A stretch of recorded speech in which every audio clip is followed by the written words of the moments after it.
Tolkien, Lewis, and the Wind in the Willows. Kenneth Grahame's famed novel celebrates home and yet it ends pathetically, in stark comparison to the Narnia books and the Lord of the Rings. There is a striking passage in The Problem of Pain where C.S. Lewis writes about awe in the numinous. He draws on Malory, Shakespeare, and Wordsworth to exemplify his points but also approvingly quotes a rather unexpected source, Kenneth Grahame's The Wind in the Willows. A modern example may be found, if we are not too proud to seek it there, in The Wind in the Willows where Rat and Mole approach Pan on the island. Rat, he found breath to whisper, shaking, "Are you afraid?" "Afraid," murmured the rat, his eyes shining with unutterable love. "Afraid? Of him? Oh, never, never. And yet oh, Mole, I am afraid." Lewis may well have had this passage in mind 10 years later when he wrote The Lion, the Witch, and the Wardrobe. On first hearing about Aslan, Lucy asks Mr. Beaver whether he is safe. "Course he isn't safe," the beaver replied. "But he's good. He's the king, I tell you." This short interchange prepares us for the first meeting between the children and Aslan himself many pages further on in the book.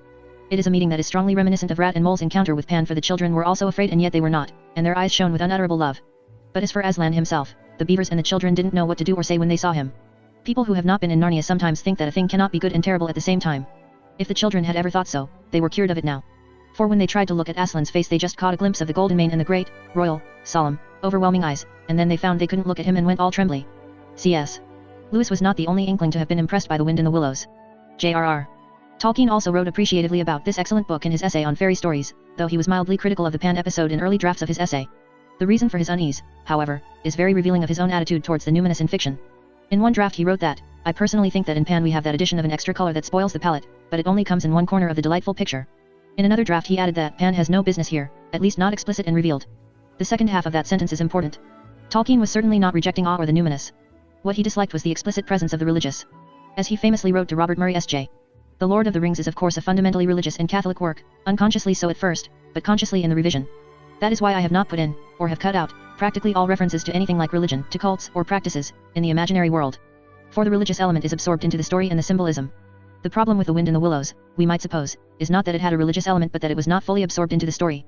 Kenneth Grahame's classic story may have been admired by both C.S. Lewis and J.R.R. Tolkien, but it is a fundamentally different book from anything either of them would have written, and it is worth exploring further the nature of this difference. The key to it, I think, is Grahame's attitude towards home. The Wind in the Willows famously begins with the mole flinging down his brush and bolting out of his house.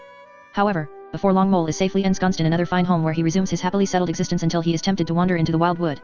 There he is saved from the stoats and weasels when he stumbles across yet another home, Mr. Badger's comfortable set. And, of course, there are more homes to come, the most important of which is Toad Hall, where the food was excellent, of course, as everything at Toad Hall always was. In this respect at least, The Wind in the Willows resembles the opening of The Lord of the Rings, for Frodo also stumbles from home to homely home before eventually entering regions far from home and its comforts. In this reading, the most important chapters of The Wind in the Willows are the two that are most often cut in abridged versions, Dulce Domum, in which Mole returns albeit briefly to his own home, and Wayfarers All, in which Rat is almost lured away from his for good. It is no coincidence that Grahame reserved his purple prose for these chapters and for the Piper at the Gates of Dawn, in which Pan appears. They are the emotional and poetic core of the whole book. The Wind in the Willows is a novel that celebrates home and yet it ends pathetically. Toad returns to Toad Hall, but he is now a strangely subdued creature. He has been conquered but not converted. Mole, Rat, and Badger prevent him from singing at his homecoming feast, but, deep down, he is still the same vainglorious creature he was at the start of the book. And Mole, who left his own home at the beginning of the book, drops out of view as well. He does not return home and his new place of residence is not celebrated at the book's ending. He is out of place and it seems as if Grahame did not quite know what to do with him. One way of interpreting all this is to say that The Wind in the Willows implicitly points beyond itself to a home that has not yet been reached. That is how it differs from the Narnia books and the Lord of the Rings, which are quite explicit about the fact that our true home lies beyond the confines of this world. Reading the work of Lewis and Tolkien, we can hardly forget that we are poor banished children of Eve and that our great hope is to find the rooms that have been prepared for us after this our exile. The Wind in the Willows nudges us in the same direction, but that is as far as it goes.